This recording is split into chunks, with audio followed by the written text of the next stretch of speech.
People's Leasing and Financial Services হারসার্তে বন্দর উদ্যোগ লেওয়ার সে প্রশ্ন তুললেই প্রতিষ্ঠানের আমানতকারীলরে সমন্বয় কাউন্সিল কেন্দ্রীয় ব্যাংকের এই উদ্যোগ অনিয়ম ও জালিয়াতিযুক্ত পরিচালকলরে দায় মুক্তির চেষ্টা বলে মনে করে তারা। বলা আছে বাংলাদেশ ব্যাংক এটা তত্ত্বাবধান করবে এবং ফান্ড ইনজেক্ট করবে পিপল লিজিং আর ভালোভাবে চলার সহযোগিতা সেটা করার জন্য অনুরোধ করবো ওনাকে যে তার পরিবর্তে হাইকোর্টের অর্ডারকে ভায়োলেশন করে নির্দেশনা না মেনে বরং পিপল লিজিং বন্ধ করে দেওয়ার যে পরিকল্পনা ওরা এটা তীব্র নিন্দা। আপনারা কি একমত? সোমবার সেপ্টেম্বরের 8 তারিখ জাতীয় প্রেস ক্লাবের সামনে আয়োজিত এক সংবাদ সম্মেলনত এইসব কথা হয়ে বক্তা হলে সংবাদ সম্মেলনত পিপলস লিজিং আমানতকারী কাউন্সিলের সভাপতি ও প্রধান সমন্বয়কারী মোহাম্মদ আতিকুর রহমান আতিক লিখিত বক্তব্য পাঠ করছে।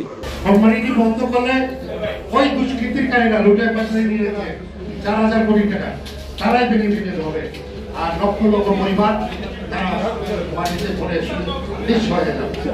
আমানতকারী অলরেডি মারা গিয়েছে। ধন্যবাদ সবাই। আমরা আজকের সংবাদ সম্মেলনে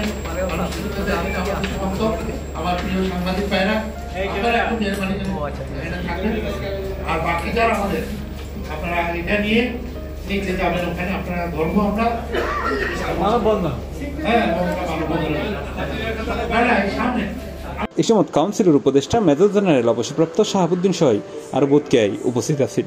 সংবাদ সম্মেলন পর তারা জাতীয় প্রেস ক্লাবের সামনে মানববন্ধন করে।